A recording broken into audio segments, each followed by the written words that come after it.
ইতিহাস ঘাঁটতে গিয়ে একটা বিষয় লক্ষ্য করেছি, যেসব রাজা বা জমিদারগণের শেষটা হয়েছিল অতি ভয়ানক, সেসব রাজাগণের প্রাসাদগুলো সব সরকারের আমলে অবহেলিত হয়ে পড়ে থেকেছে এবং এভাবে ধীরে ধীরে ধ্বংস হয়ে গেছে যত্নের অভাবে। আজকে আপনাদের দেখাবো তেমনই একটি প্রায় ধ্বংস হয়ে যাওয়া প্রাসাদ।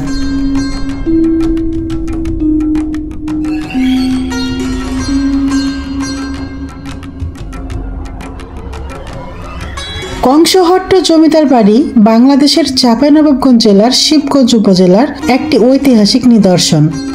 এই জমিদার বাড়ির ইতিহাস সম্পর্কে তথ্যানুসন্ধানে জানা যায়, কানসাট জমিদার বাড়ির মূল প্রতিষ্ঠাতা ছিলেন সূর্যকান্ত, শশীকান্ত ও শীতাংশুকান্ত নামের 3 সহোদর।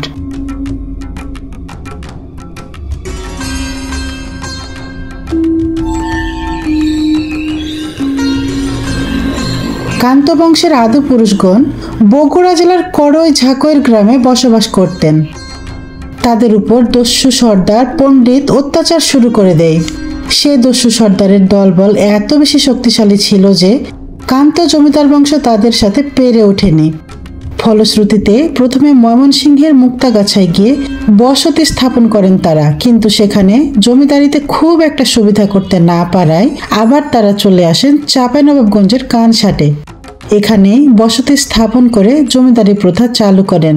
তবে ঠিক কবে নাগাদ জমিদারির গোড়াপত্তন হয়েছিল সে বিষয়ে সঠিক কোনো তথ্য পাওয়া যায়নি।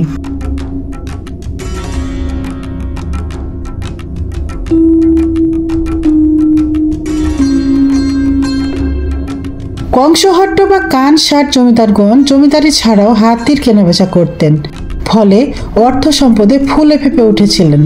তবুও বংশধর বা প্রজাসাধারণের জন্য কিছুই রেখে যেতে পারেননি।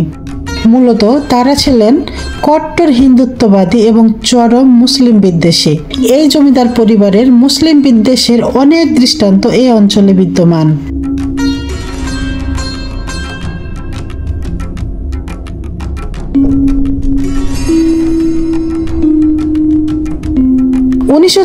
সালে স্থানীয় কাগজিপাড়ায় মুসলিম সম্প্রদায়কে উচ্ছেদ করার ষড়যন্ত্রে লিপ্ত থাকায় হিন্দু মুসলমানের ভেতর প্রবল দাঙ্গার সূত্রপাত হয়।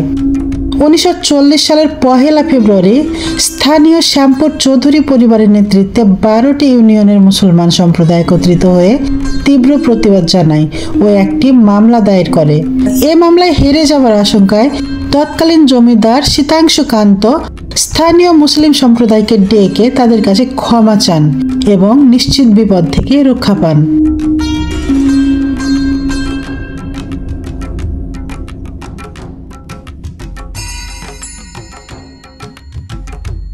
বর্তমানে জমিদারি না থাকলেও জীর্ণ অবস্থায় দাঁড়িয়ে আছে প্রাসাদটি।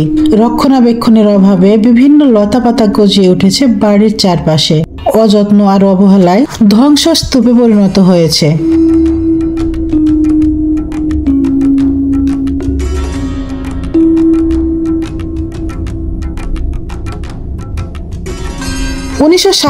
সালের দেশ বিভাগের পর জমিদারি প্রথা বিলুপ্ত হলে কংসহট্ট জমিদারগণ পশ্চিমবঙ্গে পাড়ি জমান।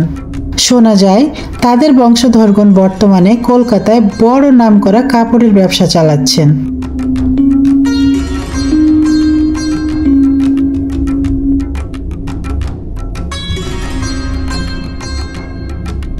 প্রতিবেদনের শেষে একটি ইন্টারেস্টিং তথ্য বলে শোনা যায়, এই কংসহট্ট জমিদার বাড়ির নামানুসারে এলাকাটির নামকরণ হয় কানসাট।